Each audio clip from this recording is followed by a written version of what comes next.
Olá, pessoal! Voltamos de maneira muito carinhosa com a nossa terceira temporada do ADTR Cast. E voltamos que a gente estava recebendo muitas mensagens aqui nos directs da ADTR, o pessoal falando, rapaz, tem tudo e cadê o podcast? Então, o podcast voltou, nossa equipe preparou e agora com os episódios muito especiais, com temas diversificados sobre gestão pública, licitação, contabilidade, tributação, controle interno, emendas, tem um conjunto de temas que nós vamos trazer aqui para potencializar a gestão pública com muito conhecimento.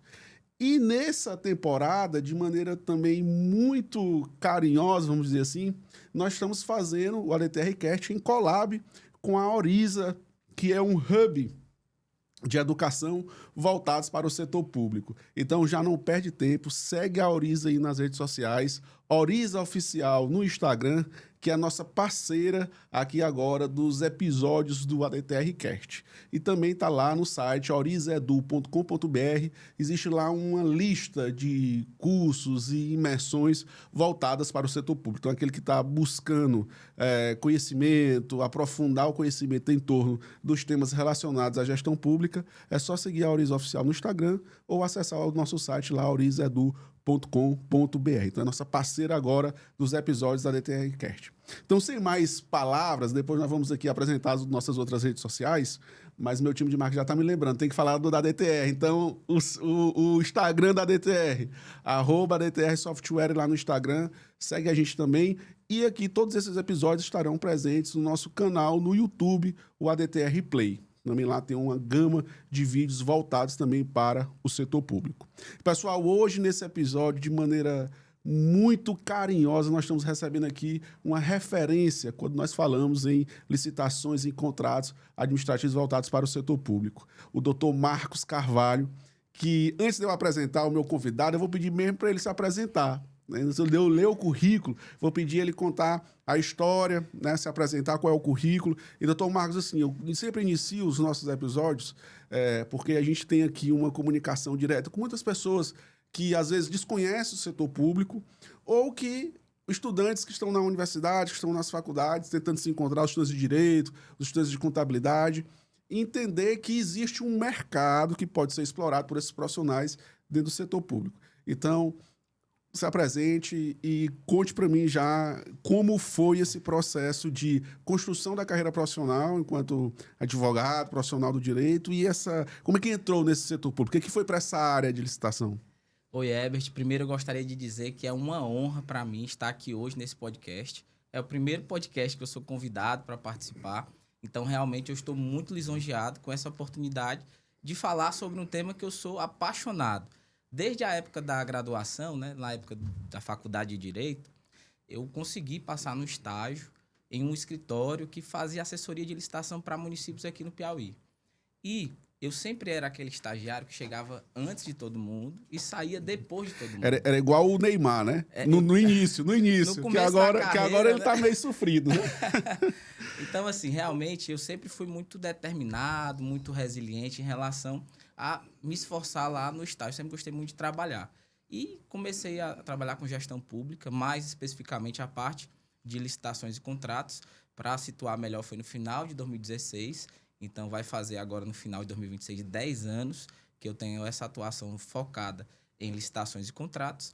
E durante muito tempo eu fui estagiário no escritório, me tornei advogado, já fui pregoeiro também de municípios aqui no estado do Piauí, já fui presidente de comissão de licitação, agente de contratação. É um desafio, hein? É um desafio, então, é uma responsabilidade muito grande que a gente carregou durante muito tempo e hoje também o nosso escritório carrega porque assessora diversos municípios aqui no estado. Então, até chegar no meu escritório, eu lembro que como foi que eu comecei a ser conhecido nessa área, né? Eu lembro que em 2019 existia o decreto 10024. Esse decreto ele regulamentava o pregão eletrônico. O pregão eletrônico que para os municípios piauienses era uma lenda, não existia de jeito nenhum pregão eletrônico nos municípios piauienses lá em 2019. Foi que eu vi, era uma oportunidade para mim que estava querendo começar nessa carreira, empreender, construir um escritório de advocacia consolidado, né? Na parte de licitações. E aí eu pensei, eu era pregoeiro de um grande município aqui próximo de Teresina, e aí eu falei, prefeita, eu posso fazer os pregões aqui do município eletrônicos? Aí ela disse, pode. Então, eu aproveitei ali e comecei a me tornar uma referência e fui convidado por vários municípios para implementar e qualificar os servidores na parte de licitações para colocar o pregão eletrônico para realmente ali fazer. E aí, entre essas idas e vindas, essas viagens, então eu passei de 2016 até 2021 viajando de segunda a sexta. E aí, sexta-feira, quando eu chegava, ia para pós-graduação, para faculdade, ia estudar, sempre nessa área de licitações. Então, sempre fui um cara muito dedicado para estudar essa minha área, né? Então, iniciou, fez ali a formação em Direito, teve a oportunidade de estagiar já em contato com essa questão da licitação, né, no mundo aí da gestão pública, e daí para frente foi paixão e foi seguindo, finalizando a graduação, especialização, sempre nessa área. Sempre nessa área. Aí, em 2021, no começo de 2021, eu decidi sair do escritório que eu trabalhava, ali foi final de fevereiro, começo de março, e peguei minha mochila. O meu escritório era o carro, né? Então comecei a correr atrás e realmente a fechar novos contratos. Então 2021 foi um ano de muita rodada. Eu lembro que em 2021 eu rodei 50 mil quilômetros só no ano de 2021 e era só sem motorista, era só eu e o carrinho lá e a gente rodava o Piauí todinho. Já fazendo esse processo de assessoria dentro das licitações. Em 2021 a gente começou o ano, em dezembro de 2020 a gente tinha só um contrato. E a gente fechou o ano de 2021 com 6 contratos. Então, foi um ano de muita rodada para poder fechar novos contratos. E aí, 21, 22... E, falando em 2021, né?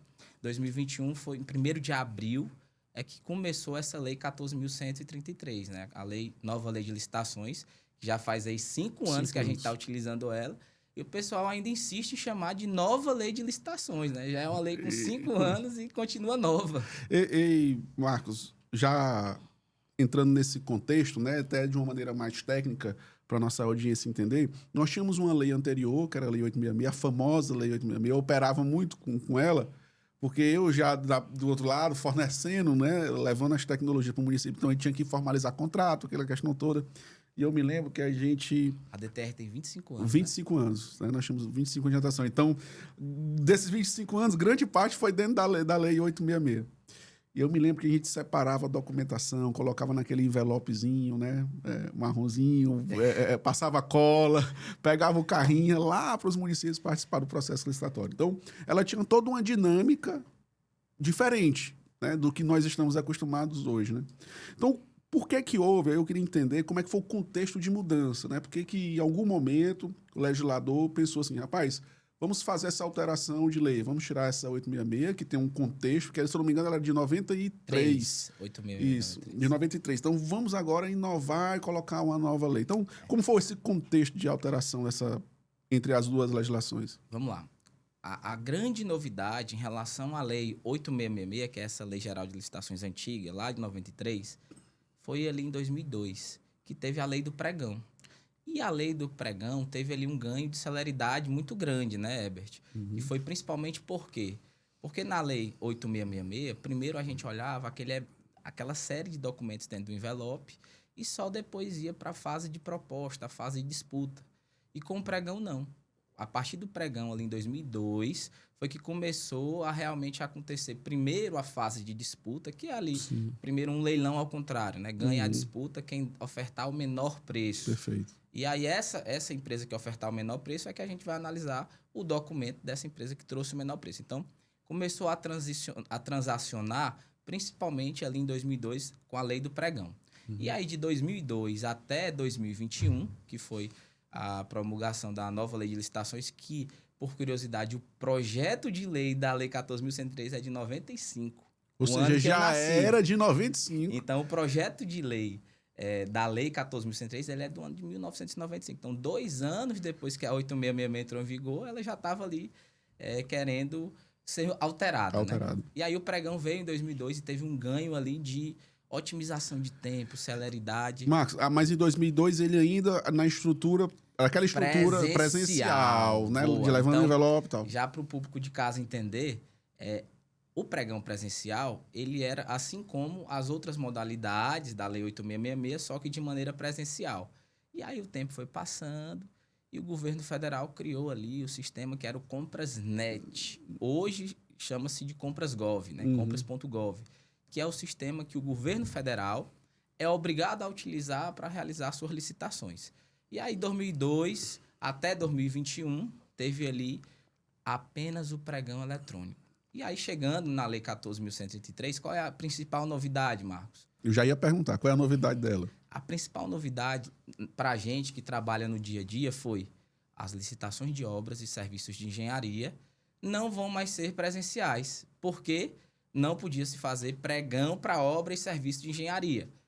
E aí, as concorrências que antigamente eram presenciais, a partir de 2021, a partir da entrada em vigor da Lei 14.103, elas começaram ali a serem eletrônicas.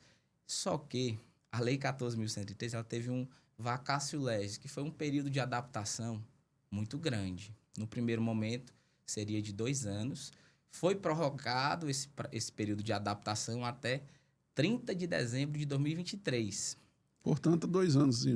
Então, a partir de janeiro de 2024, foi que os órgãos da administração pública eles eram obrigados a utilizarem, de fato, essa Lei 14.103. Então, por isso que o pessoal chama de nova lei, porque, de fato, ela entrou em vigor de verdade, de maneira obrigatória, em janeiro de 2024.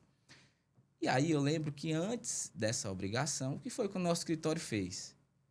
Vamos fazer concorrência eletrônica mesmo sem ser obrigatório. Porque quando ela entrar em vigor, a gente já vai saber como é que se faz para fazer... Já está por dentro do jogo. Já está por dentro da situação. Então, o que acontece?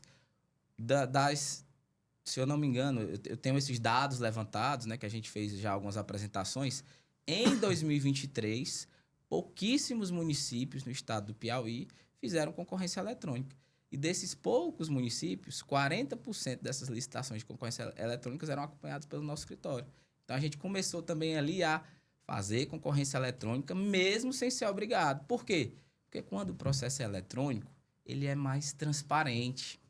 Então, qualquer pessoa consegue acompanhar, inclusive os órgãos de controle, Tribunal de Contas, está tudo registrado lá dentro do processo.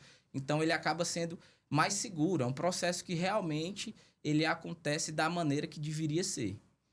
E nessa visão, dessa mudança do processo eletrônico, né? Agora, do lado gerencial, que você está operando ali o processo de contratação do município, qual foi o grande avanço que você imagina que trouxe para a gestão, né? Para o lado da gestão? Qual foi o impacto positivo que a gente teve? Eu falei aqui de novidade mais operacional, mais procedimental, que a gente faz ali no dia a dia, né? Mas o principal intuito dessa lei foi focar na parte de planejamento da contratação. Então, muito se fala que a Lei 14.103 ela é focada na fase de planejamento da contratação. Por quê? Porque se eu planejar melhor as minhas compras, eu, consequentemente, vou contratar melhor. E como é que a gente faz o planejamento da contratação? Verificando como foi a execução do contrato anterior.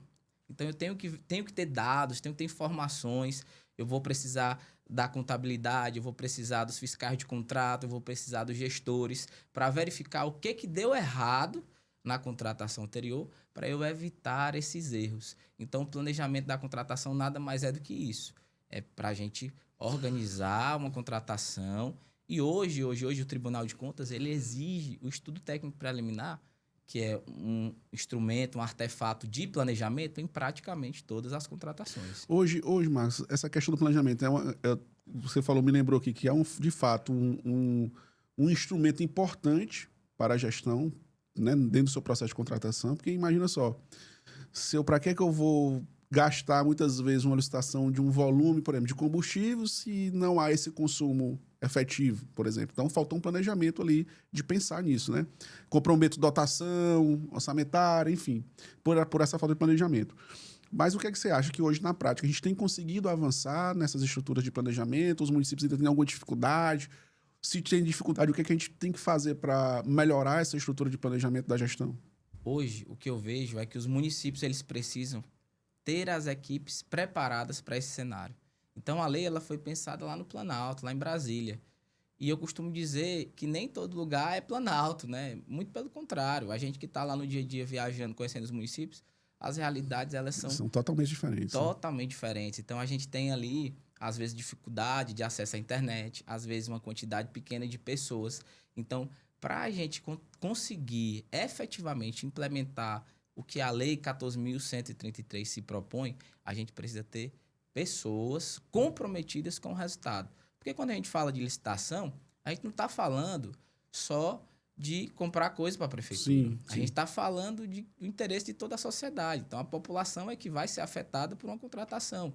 É a reforma de uma escola, é a aquisição de medicamentos, é a merenda escolar, é o transporte escolar, é a reforma de uma UBS, é a construção de um hospital. Então, quando a gente está falando de licitação, é justamente para satisfazer ali o interesse da população, em benefício de toda a coletividade. Então, a gente tem que qualificar os servidores, treinar. Então, o próprio Tribunal de Contas faz qualificações, a Oriza também faz essas capacitações. Eu já ia aqui pegar o gancho. Você falou de qualificação, É. a nossa parceira aqui, a Oriza, está aqui para isso, qualificar a gestão pública. Até porque, mas a gente acredita que a gestão pública moderna ela tem que ser ancorada, entre outras coisas, em dois pilares estruturantes. Primeiro, hoje a tecnologia não se faz mais nada, a própria lei da licitação diz isso, hoje é tudo eletrônico, né? Então, ali por trás tem tecnologias e tal. E o segundo pilar é o conhecimento. Tem que ter conhecimento, não adianta. Se as pessoas elas não conseguirem se capacitar, aprofundar o conhecimento, para dar mais dinâmica à gestão pública, as coisas, infelizmente, não vão acontecer. As políticas públicas não vão ser formuladas de maneira eficiente. Então, é isso que move a Oriza a trazer qualificação de maneira acessível, prática e rápida para aqueles que estão na operação da gestão pública em todas as áreas. Contabilidade, licitação, controle, área tributária. Então, esse é o que nos move. Então, acessa aí, orizaedu.com.br, que lá tem um conjunto de preparações. E assim, tanto preparações online, porque o cara que está lá no interior, muitas vezes, tem uma dificuldade de se locomover para as imersões presenciais, mas ele pode, online, do conforto de casa, estudar e aprofundar um pouco o conhecimento. Como também presencial nos cursos e nas oficinas que a gente realiza presencialmente. Então, orizaedu.com.br, lá tem toda a nossa trilha de cursos online, como também as nossas agendas de cursos presenciais. Então, fique atento, segue a gente aí nas redes sociais. Como o nosso doutor está dizendo aqui, um dos caminhos tem que ser a preparação das equipes. E assim, falando isso, por que a gente fala isso? Porque eu, você, Herbert, a gente tem eu particularmente tenho 10 anos de experiência só com licitações. Então, eu estou há 10 anos trabalhando com isso, estudando isso todo santo dia. Então, a gente estuda muito, todo dia praticamente tem uma nova legislação, tem uma nova norma tratando sobre o tema de licitações. E é muito curioso, porque eu sinto que as gestões públicas modernas, contemporâneas, pelo menos os gestores que a gente tem contato, eles são muito empenhados. Eles, de fato, querem que a prefeitura, que o órgão ali funcione de verdade.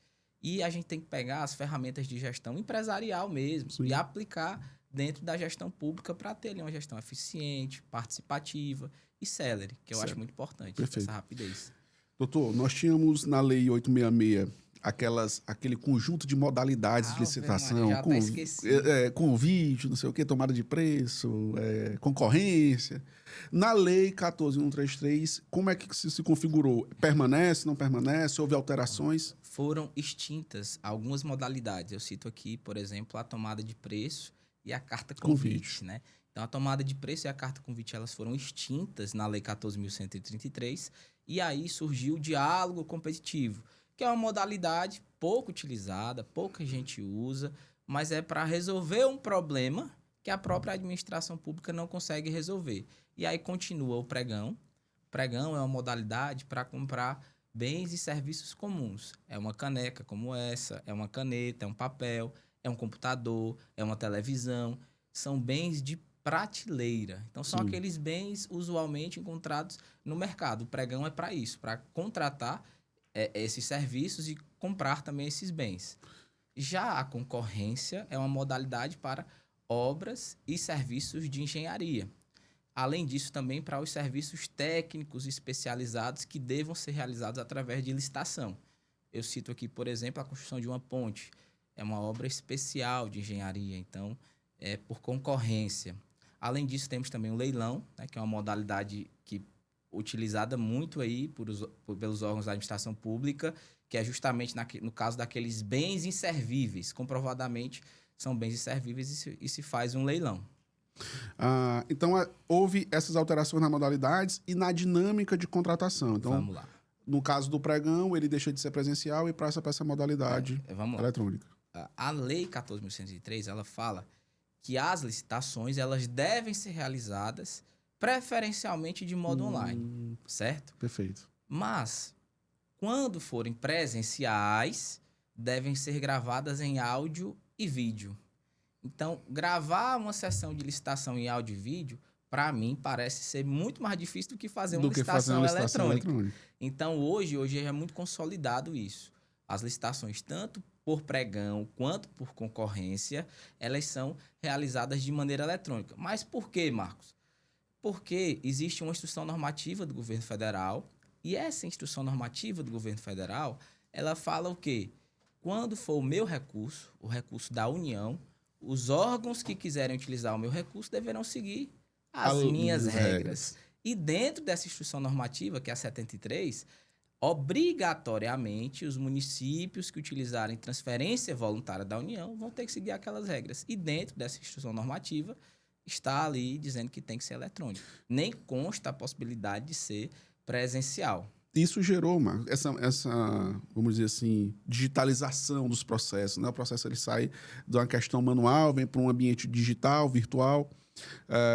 Como você tem acompanhado a atuação dos órgãos de controle externo? No caso da sua área de atuação, que é o Estado do Piauí, como é que o Tribunal de Contas tem acompanhado isso, contribuiu para o processo de fiscalização, para o processo de compliance ali das licitações?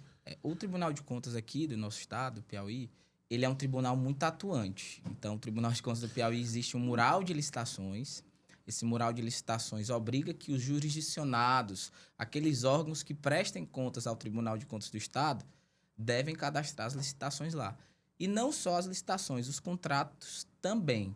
Então, o próprio tribunal ele tem acesso a essas informações porque os municípios, o governo do Estado, o Tribunal de Justiça enviam essas informações praticamente ali na hora que elas acontecem para o tribunal. E a população também consegue acompanhar isso. E as inspeções, as fiscalizações do tribunal, elas também são... Existe uma ouvidoria, a questão do controle social é muito atuante também. É muito fácil você protocolar. O cara abriu o site aqui e vai ter do tribunal, já tem todo lá as informações. Exatamente. Existem tanto as informações como também um campo para comunicar alguma irregularidade naquele processo. Qualquer pessoa consegue fazer isso.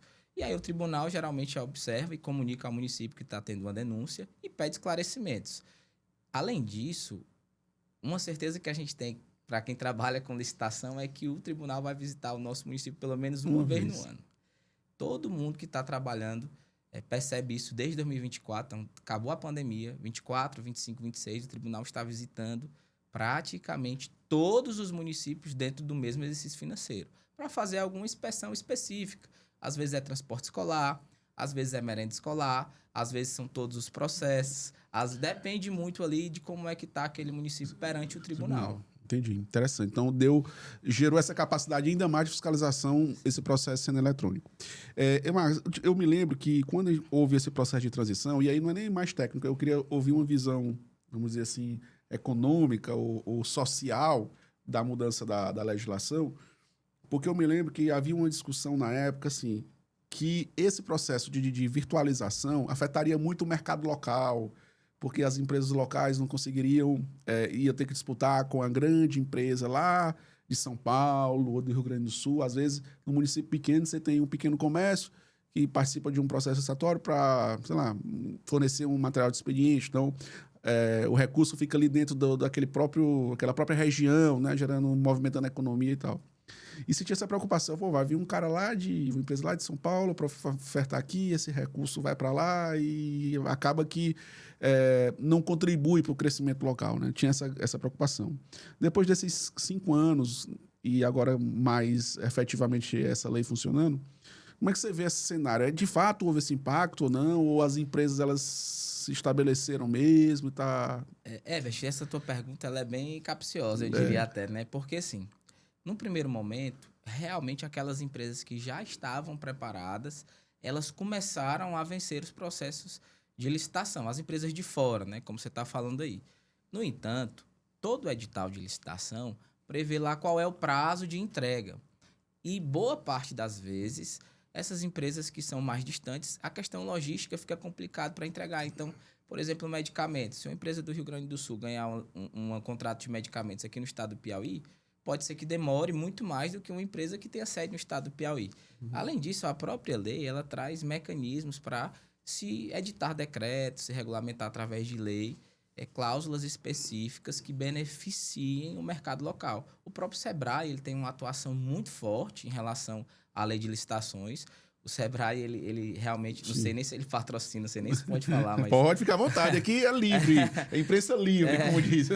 Porque, assim, o Sebrae, ele realmente tem a lei complementar 123, que é das microempresas, empresas de pequeno porte, e o Sebrae, ele tenta fomentar muito para que as empresas, elas participem de licitações. Em relação a esse item, com a alteração da lei, aquele benefício que se tinha para as micro e pequenas empresas continua, eles estão preservados, independente da mudança desse processo de licitação. Inclusive, apesar da lei de licitações ter mudado, a lei complementar que a gente usa nos processos de licitação continua sendo a lei complementar 123, que trata ali sobre os benefícios das MEs e das EPPs, que é aquela cota reservada de 25%. Sim, então, é bem complexo de explicar que realmente eu acho que tem que ser uma aula toda só para falar. Vai ter lá na Auriza, pessoal. Vai ter lá na Auriza essa aula aí. Vamos conversar com ele depois aqui sobre isso.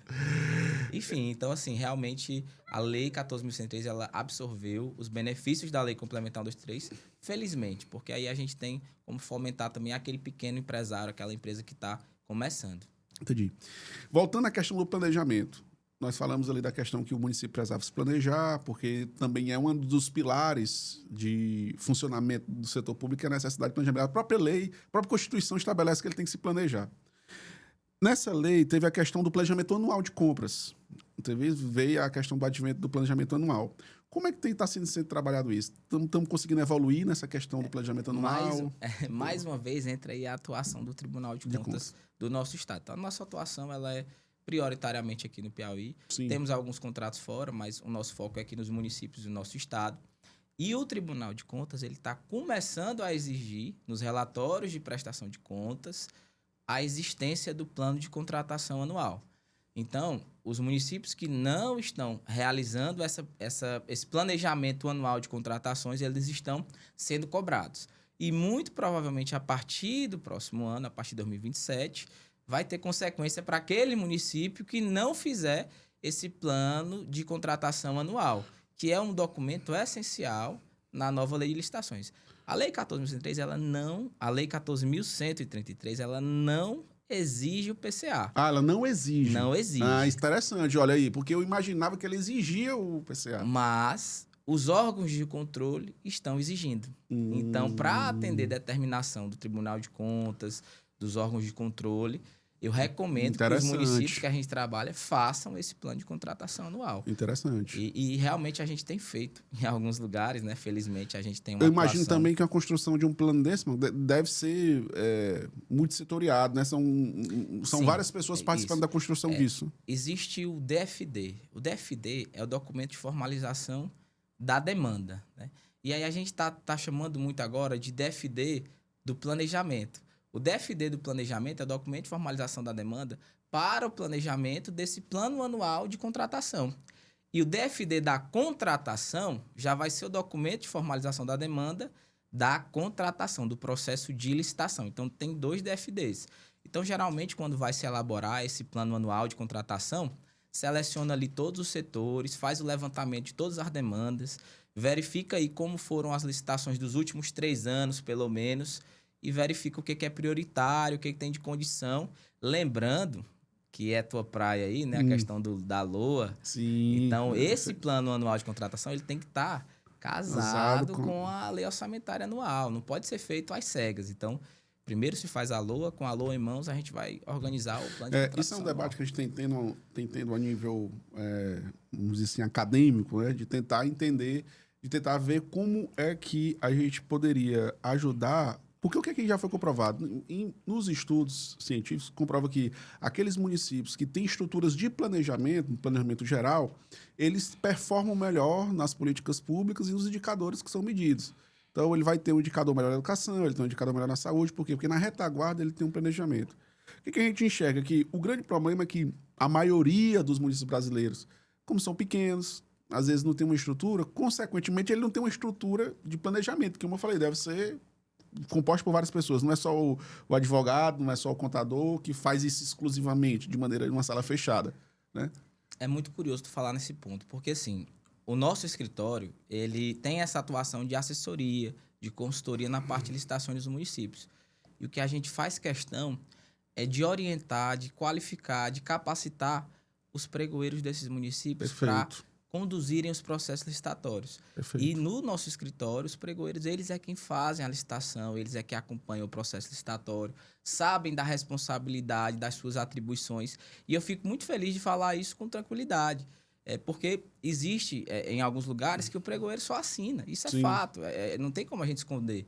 Mas o correto é que ele saiba da responsabilidade e a gente consiga dividir ali qual a atribuição de cada agente público dentro do processo de contratação, para poder, um vai cuidar do planejamento, outro vai cuidar da parte de condução do certame e outro vai cuidar da parte de fiscalização e gestão De contrato. contratual. Inclusive, eu não sei, é uma pergunta, vamos dizer assim, leiga, né? Você vai me ajudar a entender agora, nessa questão da fiscalização dos contratos. Me parece, eu vendo a movimentação um pouco dentro da gestão pública, que passou-se a ter uma importância estratégica do fiscal de contrato, o cara que vai acompanhar essa execução desse contrato. Como é que está esse... Isso é advento da lei ou tem algum outro instrumento legal que normatizou isso? Antigamente, né, na Lei 8666, na Lei do Pregão, na lei antiga, existia alguns regramentos que falavam sobre o fiscal de contrato, mas era tudo muito embrionário, tudo muito assim raso. Já a Lei 14.103, não, ela veio exigindo a fiscalização dos contratos, inclusive com algumas regras específicas sobre como deve ser essa fiscalização de contratos, né? E aí, por causa disso, por causa dessa nova lei, os órgãos começaram a cobrar a existência desses fiscais de contrato. Eu lembro que antigamente, né, em outros lugares aí... Não aqui, lá na Argentina. Em outros lugares, quando tinha um fiscal de contrato, era o fiscal de contrato para todos os contratos da prefeitura. Isso é humanamente impossível. Não tem como uma pessoa dar conta de 50, de 100, de 200 contratos de um órgão da administração pública, de uma prefeitura. E aí o que acontece? Hoje, a maioria dos municípios já tem esses fiscais de contrato, aqui no Piauí, né? Esses fiscais de contratos, eles já existem. Às vezes por secretaria, mas existem sim exemplos de municípios que têm um fiscal por cada contrato, né? Então, assim, ele, dentro do próprio contrato já coloca, o fiscal desse contrato vai ser fulano de tal e o fiscal de contrato substituto, né, no caso da ausência, também já consta lá. Existem municípios que estão bem avançados. Tem um principal, ainda tem um vice, né? Tem um principal, ainda tem um vice lá para o contrato. Mas para mim entender até melhor, essa questão do fiscal, qual é a função dele? Qual é o trabalho? Vamos lá. Eu sei, por exemplo, sou pregoeiro, eu sei meu trabalho. Vou lá fazer o processo estatório, existe um rito ali, né, tal. Mas o fiscal, o que ele faz na prática? Qual é a grande função dele? Basicamente é acompanhar a execução do contrato e verificar se esse contrato ele está sendo executado do jeito que foi pactuado. Mas eu abro aqui um parêntese, que a nossa atuação, ela envolve o quê?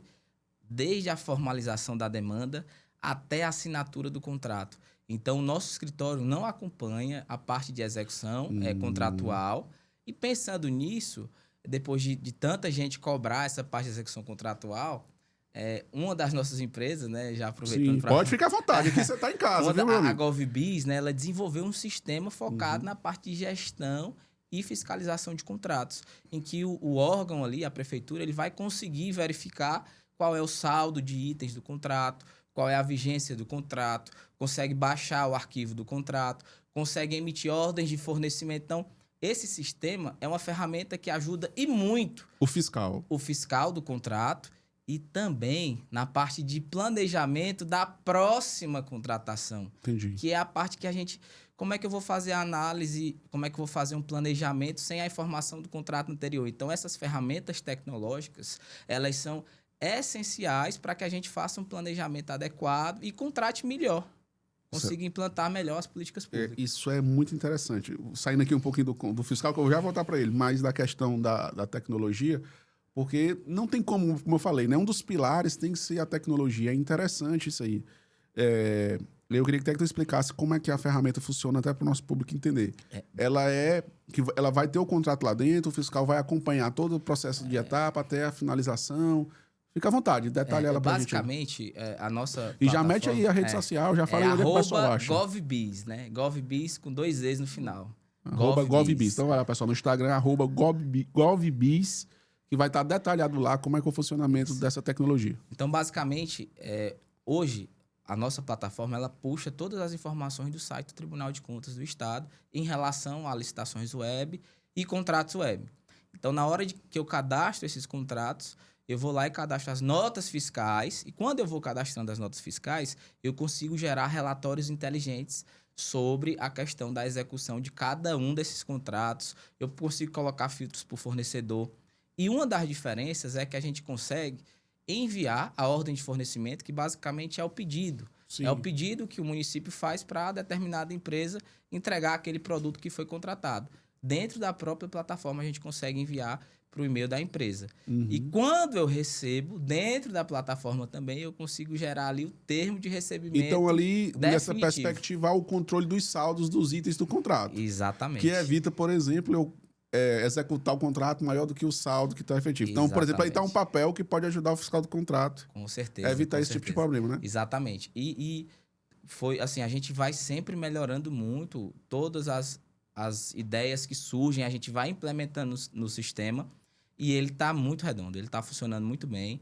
A gente está aí na fase de realmente de divulgar a existência dele. Então, eu ainda estou nessa parte de indo de porta em porta, visitando as prefeituras, apresentando a ferramenta, porque eu acho que é uma ferramenta essencial. E não tem nada melhor do que eu chegar no município, mostrar a ferramenta e o gestor fala, era disso que eu estava precisando. Então, assim, realmente é muito gratificante, porque ele vai ter ali a gestão à vista, ele vai conseguir ter análise dos dados, vai conseguir verificar como é que está sendo a execução desses contratos. Interessante. E, Marcos, e na questão, como a gente já falado já do tribunal, né, da questão dos pregões eletrônicos e tal, como é que ele tem avaliado nos processos de prestação de contas, os processos licitatórios, se você puder dizer como é que está a dinâmica hoje, algum cuidado específico que tem que ter? Vamos lá. Em relação aos processos licitatórios, né, teve uma alteração muito interessante na lei, que foi a parte de garantia de proposta. Antigamente, a garantia de proposta, ela era a garantia, né, ali do processo de contratação, ela era feita na fase de habilitação, ou seja, ali quando eu estava analisando os documentos de habilitação das empresas. Na nova lei, a Lei 14.133, fala que a garantia de proposta deve ser apresentada no momento da formulação das propostas. Então, é ali a primeira coisa. É como se fosse ali um requisito para o licitante, para a empresa participar daquele processo. A garantia de proposta era aquele depósito de garantia que tinha na 866, por exemplo? Tipo eu posso exigir que o cara deixe em garantia para a execução do contrato. Não existia a possibilidade para essa garantia de proposta no pregão, na lei antiga. Já na nova lei, para qualquer contratação. Entendi. E está sendo muito utilizado porque é um filtro para contratar empresas realmente comprometidas com o certame. Porque há uma lenda aí que existe, que muitos municípios, as empresas participam, ganham, mas não enviam a proposta readequada. Isso acontece demais, em muitos órgãos isso acontece. Essa questão como tu falou, é obrigatório e o tribunal tem cobrado isso. Vamos lá. Aí a parte da garantia de proposta surgiu agora um acordo do TCU. E nesse acordo do TCU, ele ratifica, ele detalha. E lá no meu Instagram, @adv.marcoscarvalho, eu gravei um vídeo especificamente sobre esse tema da garantia de proposta. Bacana. Na realidade, é uma série de vídeos detalhando, passo a passo, o que tem dentro desse acordo da garantia de proposta, que é uma temática que, antes mesmo da existência desse acordo, eu já vinha seguindo exatamente o que esse acordo trouxe. Calhou bem, então, hein? Que aí, nosso edital, ele já tinha, por exemplo, no caso de orçamento sigiloso, a nova lei, ela permite fazer licitações com orçamento sigiloso. Existia uma parte... Então, deixa eu entender, o que é esse orçamento sigiloso? O orçamento sigiloso nada mais é do que as empresas que vão participar do processo licitatório, elas não têm acesso ao valor de referência. Certo. Mas existe um valor de referência dentro do processo licitatório. Foi feita a pesquisa de mercado, a Sim. administração pública ela sabe qual é o valor. Porque nos editais, geralmente, você tinha lá o preço médio da pesquisa de mercado que foi feita, eu ia fazer Isso. minha proposta em cima do preço médio. Então, no orçamento sigiloso, não vem no edital esse preço médio. Não vem esse preço médio, mas vem todas as especificações do objeto Perfeito. necessárias à formulação da proposta. Perfeito. Se eu tiver apenas uma empresa participando do processo, se for orçamento sigiloso, eu acho que tende a ser melhor. Sim. Porque se eu tiver só uma empresa participando do processo e o orçamento não for sigiloso, o cara vai trazer o preço igual ao preço de referência. Então, assim, é algo que tem que se ponderar e o Tribunal de Contas está batendo muito no orçamento sigiloso. Está batendo muito dizendo que para fazer tem que ter uma regulamentação específica. E quem que regulamenta? O próprio município? O próprio município deve regulamentar porque é uma exigência que o Tribunal de Contas está fazendo. Via decreto. Pode ser via decreto, essa Certo. regulamentação do orçamento sigiloso. Sigiloso, perfeito.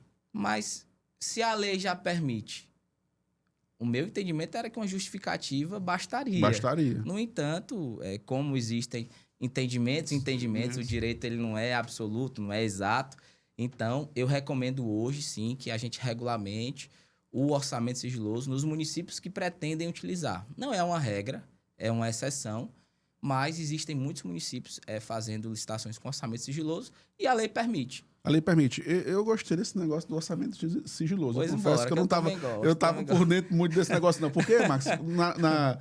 Quando a gente iniciou lá atrás, quem fazia os processos licitatórios, era eu, como eu falei, fazia um envelopezinho e tal, ia pro município. Tu já sabe, né? Não, eu sei da 866, dessa nova aqui, eu já parei de mexer com o negócio de licitação, não sei nem como é que, o que é que funciona hoje, né? Brincadeiras à parte. Mas eu me lembro, tipo assim, a gente fazia os envelopes aí ia pro município.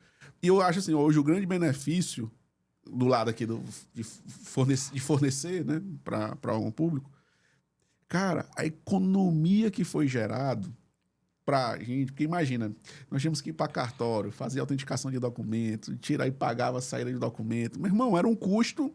Deslocamento, hospedagem, alimentação, motorista, carro, tudo, imagina. E todo esse custo ia para... A gente diluía lá no preço do serviço, né? Porque, enfim...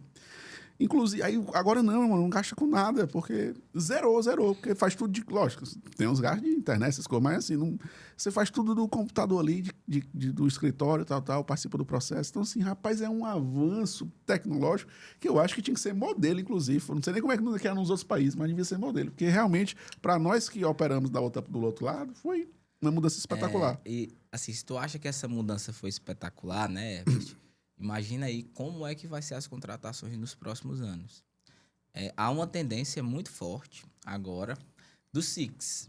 O SIX é um sistema de compras expressas, que basicamente é uma legislação nova que o governo federal fez, que tende a ser um marketplace, uma Amazon, do setor mercado público. livre do serviço público. Então, assim, é um cenário que muita gente está estudando, eu estou estudando, o mercado está estudando, para saber como é que a gente vai implementar. Tu acha que isso é uma coisa tipo distante? De modelo. Tu acha que é distante ou é próximo? Tem gente que diz que é 10 anos. Eu acho que nos próximos 5 já pode acontecer. Então, assim, está muito mais perto do que a gente imagina. Porque seria muito prático se o município lá no sul do Piauí tivesse um marketplace ali, solicitasse o produto e comprasse. Da mesma forma que existe a prestação de contas no processo licitatório, pode existir também ali no marketplace como esse. E aí a dificuldade que a gente tem é de estruturar isso muito bem. Por quê? Porque os órgãos de controle não sei como é que vão reagir quando isso acontecer. Mas tem que ser bem normatizado, né? Mas é uma ideia interessante. Eu encaro quase que como inevitável. Isso vai acontecer. A gente só não sabe quando. Então, muito provavelmente vai ter aí algum sandbox regulatório, né? Vai ter ali alguns experimentos antes de entrar em prática, mas é uma tendência que pode acontecer. E aí é uma distância muito grande, né? Do cara ir lá no interior, participar do processo licitatório e clicar. Clicar e entregar.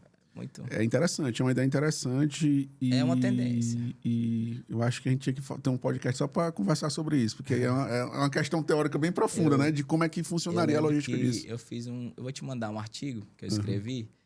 Escrevi junto com um amigo, com 2 amigos, na realidade, na época do mestrado, né? Acho que foi 2023. Antes de chegar ao SIX, a gente escreveu esse artigo, né? Já falando dessa já possibilidade. falando dessa possibilidade.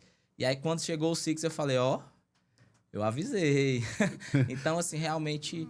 É uma tendência. É uma tendência. Algumas pessoas dizem aí que será nos próximos 10 anos. Eu acho que pode ser um pouco antes. Pouco antes. O pessoal está aqui já me falando do tempo, mas deixa eu só voltar rapidinho aqui ao orçamento. O nosso tempo aqui, que a conversa tá tão boa que já tá passando. Nós já estamos quase com o tempo estourado. Que conversa boa é assim, moço. Conversa boa é assim. Oxente, rapaz. Deixa eu te voltar aqui o orçamento. Tinha um monte de coisa para falar ainda. Em relação ao orçamento sigiloso. Se eu estou participando com... Várias empresas estão participando, o orçamento é sigiloso. Beleza, ganhei um pregão acima do valor que está em termos de referência. Excelente pergunta. Como é que a gente trata isso? O orçamento ele é sigiloso até o fim da rodada de lances, até o fim da fase de disputa.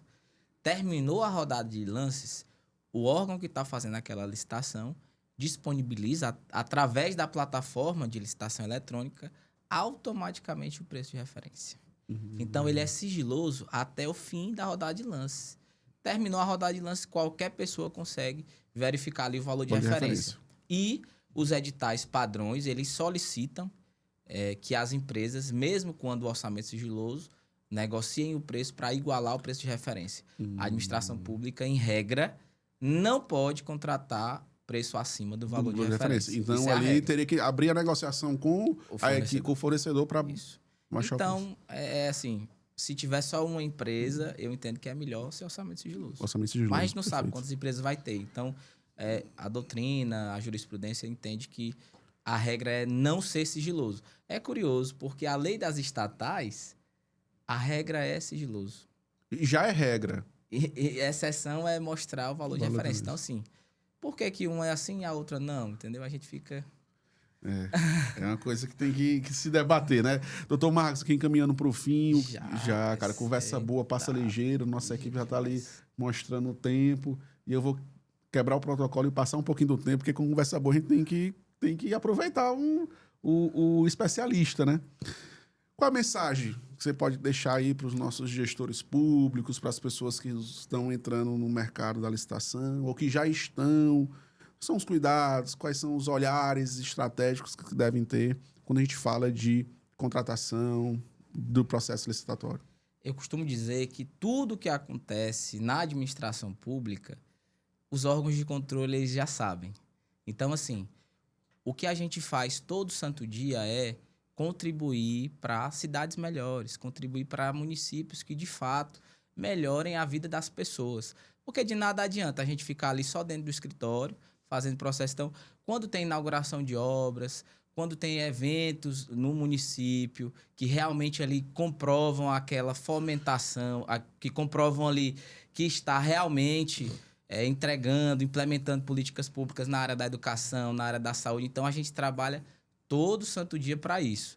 E de que forma, né? A gente tem aí tanto o nosso escritório, o Marcos Carvalho Advocacia, e temos também a GovBiz, que é onde a gente tem também esse braço educacional focado na área de licitações e contratos e também as ferramentas tecnológicas, que é o nosso sistema de gestão e fiscalização contratual. E eu aproveito esse momento para agradecer a oportunidade de estar aqui e vou também te presentear. Meu amigo, aí, ó, agora é uma parte boa, aqui, parte boa. E aí é só uma lembrança Deixa eu mostrar aqui, ó, um presente lá no Instagram, um presente, @GovBiz, o braço educacional e tecnológico do nosso doutor Marcos Carvalho, tá aqui, ó, já vou botar lá na minha sala para me escrever os compromissos do dia, né, que dão muitos, viu? Muito obrigado, meu irmão, pela lembrança. GovBiz é uma parceira nossa. Vou conversar com ele aqui para a gente construir alguns projetos aí juntos agora, a partir de agora. Vou deixar aqui na frente para todo mundo ver. E aí segue no Instagram, @GovBiz. Doutor Marcos, para a gente finalizar agora ali, ó, o pessoal já tá tudo louco ali, puxando os cabelos, mas conversa boa. Licitação, regulamentada, Lei 14.133, lei nova, 866 morreu. Não Acabou. existe mais. Acabou. Estamos por aqui. Pregão, todos eles eletrônicos. Via de regra. Via de regra, podendo fazer caso não tem que ser gravado, né? Se não tiver gravado, se tiver uma justificativa muito boa. muito boa. Só uma coisa, essa gravação vai no processo de prestação de contas? Tem que ir dentro do processo licitatório. Vai dentro do processo licitatório, vai junto também na prestação de contas, né? Pendrivezinho lá. Pendrive junto, tudo gerencial. E então houve evolução dentro do processo licitatório. Com certeza, houve uma evolução muito grande. Eu acho que não é o fim da evolução, mas é um meio muito importante para a gente almejar chegar num mundo ideal de que realmente os contratos eles sejam executados. E eu queria dizer que o nosso escritório, a minha pessoa, também eu estou sempre à disposição. Quem me manda direct, eu respondo. Quem me manda mensagem no WhatsApp. Aproveite aqui, deixa meu logo, arroba é deixa ADV, logo seu arroba, seus contatos aí. adv.marcoscarvalho, Marcos com U. E lá eu respondo todo mundo que me manda mensagem. Às vezes o pessoal liga, e eu gosto de responder todo mundo, porque eu gosto de descomplicar um assunto que é muito complicado, que é a licitação. É muito complexo, muita burocracia, e eu espero que a gente consiga desburocratizar esse acesso à informação aí para o maior número de gente possível. Então, doutor Marco, muito obrigado, viu? Muito obrigado pelo tempo. Eu sei que o tempo, principalmente nós que trabalhamos no setor público, muita coisa, e licitação, meu amigo, que é um mundo de coisa ainda, o cara reservar um tempo para a gente discutir esse tema, que é muito importante, porque um dos pilares da gestão pública é o processo licitatório, é o contrato. Como falou, tem a escola, porque antes teve uma licitação, teve um contrato que foi possível executar, por exemplo, a construção daquela escola. Eu não quero nem ir embora, porque parece que passou só 10 minutos. Não, pois é, conversa boa é assim. Então, muito obrigado pelo tempo, pessoal. Segue aí. Vou pedir de novo, doutor ADV. Fala aí. adv.marcoscarvalho e @govbiz. Pronto, @govbiz, segue aí no Instagram. Lá, ele disse que pode mandar direct para ele, que ele está no ponto de responder. Sobre o tema de licitações e contratos, viu, pessoal? Então, pessoal, muito obrigado por acompanhar a gente aqui nesse episódio. É o primeiro episódio da terceira temporada do ADTRcast, que nós estamos realizando hoje em collab, a partir dessa terceira temporada, com a Auriza, que é o hub de conhecimento prático voltado para o setor público. Toda a preparação nas áreas da gestão pública a gente encontra na Auriza. Então segue aí Auriza Oficial no Instagram e lá no nosso site www.aurizaedu.com.br tem toda a nossa trilha de conhecimentos voltados para o setor público. Segue a DTR Software aí nas redes sociais, no Instagram, @DTR Software. Toda a tecnologia também voltada para o setor público. E lá no nosso YouTube, no ADTR Play. Se inscreve, dá um joinha aí para fortalecer aqui o nosso movimento dentro do ADTRcast. Pessoal, muito obrigado, doutor Marcos. Muito obrigado pela disponibilidade e até o próximo episódio.